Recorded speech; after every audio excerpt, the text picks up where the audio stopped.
Have you ever noticed how easy it is to give love away, but how hard it is to give it to yourself? We pour it into people who don't always deserve it. We break ourselves trying to keep others whole. And when they leave, when the room grows quiet, we discover the most dangerous truth of all. We don't even know how to sit alone with our own heart. That's the trap so many of us fall into. We believe love only exists when someone else hands it to us, like a paycheck that validates our worth.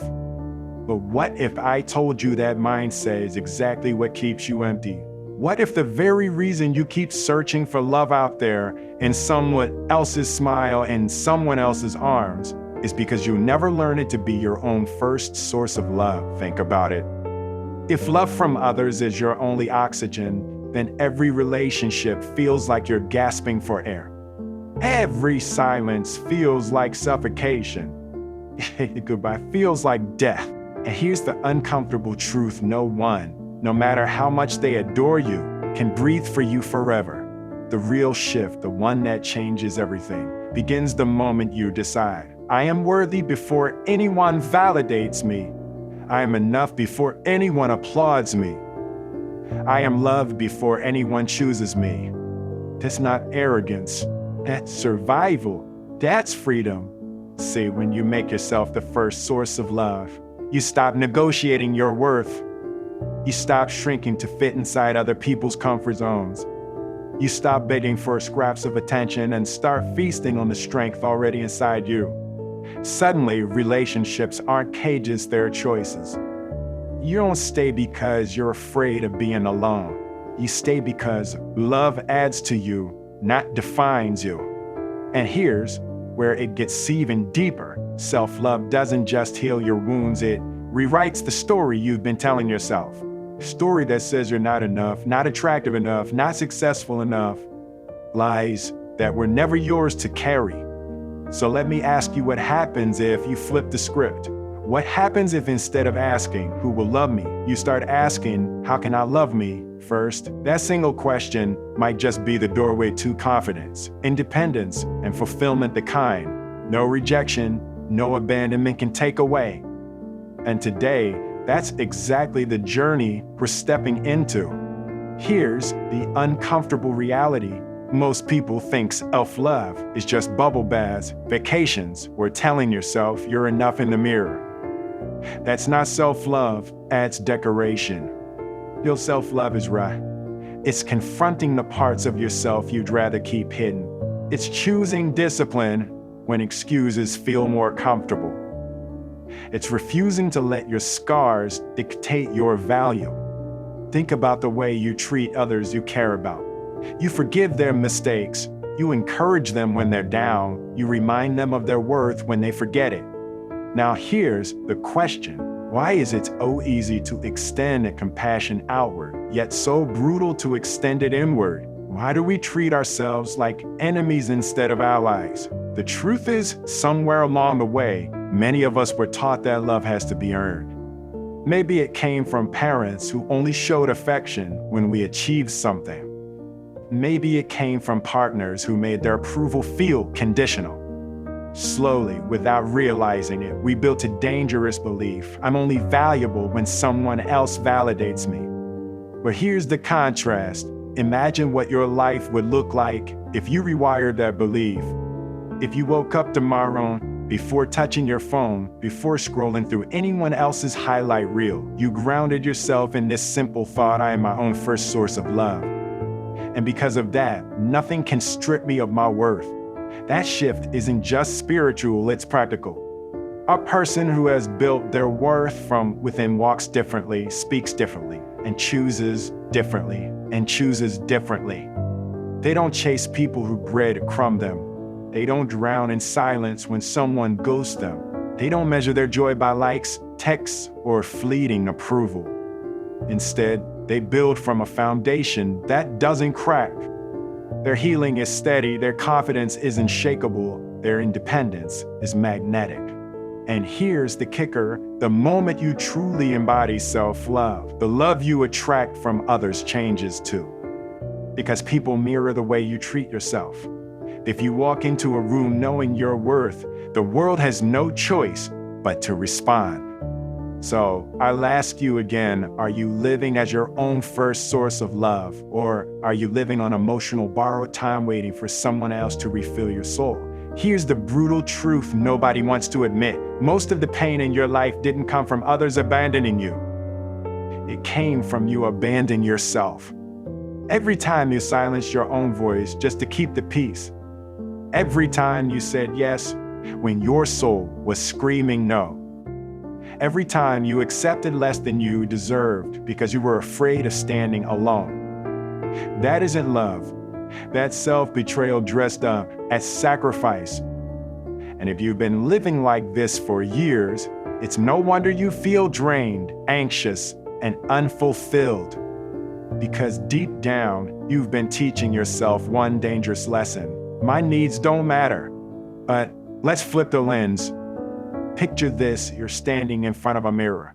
The reflection staring back isn't just your face, it's every version of you that's ever been hurt. The child who was overlooked, the teenager who was criticized, the adult who settled. And now imagine that version of you looking straight back and asking, when will you choose me? That moment, that choice is where self-love begins. Not in some abstract quote, not in a highlight reel, but in a daily decision to stop running from yourself. To stop outsourcing your worth to people who can walk away at any time. To finally say, I am not a rental. I am a permanent home, and I will live in myself fully. Now let's get practical, because inspiration without application is just noise. Learning to be your own first source of love means setting boundaries that protect your peace. It means feeding your body with care, not punishment. It means speaking to yourself in words that build, not break. It means stopping the endless comparisons that steal your joy. And here's the irony, the moment you stop begging others to make you whole, the right people show up. Why? Because strength attracts. Wholeness attracts. Confidence attracts. You stop vibrating on the frequency of desperation and you start radiating independence, and independence is magnetic. This isn't about building walls. It's about building roots, because when you know how to nurture your own soul, no storm can rip you out of the ground. You might bend, you might sway, but you will not break. So ask yourself right now, if love starts within, what kind of home are you building inside? A place of scarcity and doubt, or a place of healing, worth and fulfillment? Here's something most people never realize until it's almost too late. You can outrun emptiness. No matter how many people you chase, no matter how many late-night distractions you at top of your loneliness, emptiness always catches up. And the only way to defeat it isn't to outrun it, it's to fill it, but not with another person, not with validation, with yourself. Self-love is not just healing, it's architecture.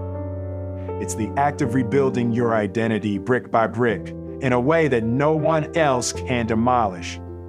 It's choosing to be your own foundation instead of balancing your life on the shaky ground of someone else's approval.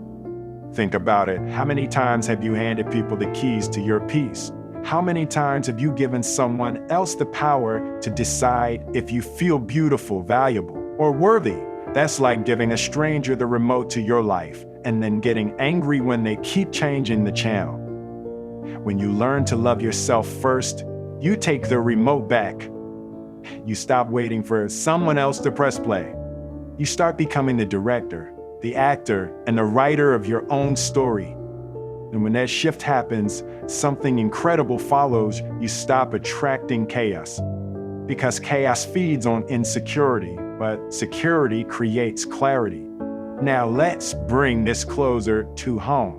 Imagine walking into a relationship and not needing them to complete you. Imagine walking into a workplace and not begging for recognition. Imagine waking up and realizing that even if the world turned its back today, you still carry a source of love that never abandons you.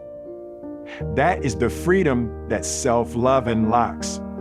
But here's the twist: freedom doesn't mean isolation. It doesn't mean you don't need people. It means you choose them from abundance, not desperation.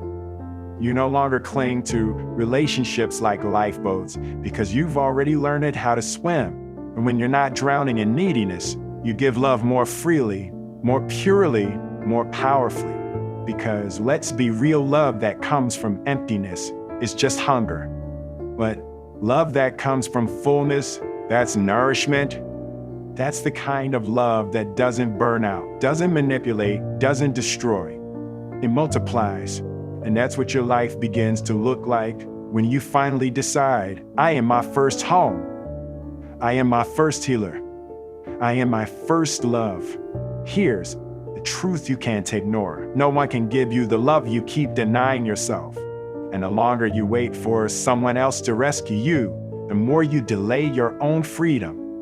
The day you decide to be your own first source of love is the day you stop living like a hostage and start living like the author of your own destiny. Because love that starts within can't be stolen. It can't be shaken by rejection. It can't be destroyed by silence. It carries you when others let you down, and it fuels you when life tries to break you. That's why real confidence doesn't come from applause. It comes from knowing you were valuable before anyone ever noticed. So ask yourself one final time, are you done outsourcing your happiness? Are you done gambling your worth on the approval of people who may or may not stay? Or are you ready to step into a love so steady, so unshakable, that it becomes the anchor for everything else in your life? Because once you build that foundation, everything changes. You stop chasing and start choosing. You stop fearing solitude and start enjoying your own presence. You stop asking who will love me, and you begin declaring, I am love, and because of that, I can love without fear. And here's the beautiful paradox. The moment you don't need anyone to validate you is the moment the right people finally show up. Not because you begged, not because you bent yourself out of shape, but because you radiated the kind of strength that only self-love can create. This is where your new chapter begins. Not in waiting, not in begging, but in building. You are not half a person. You are whole. And once you learn to be your own first source of love, life stops being about survival and starts being about fulfillment. If today's message resonated with you, don't stop here. Watch our next video, Why Silence and Masks Love, Daily Motivation, a powerful guide into how silence reveals the truth about relationships and yourself. It's about personal growth. It's about mental health awareness, and it will give you the clarity you've been craving. Subscribe to Wisdom Recorder, your knowledge source. Hit that like button, share this with someone who needs it, and let's continue building a community of people who are ready to rise from within.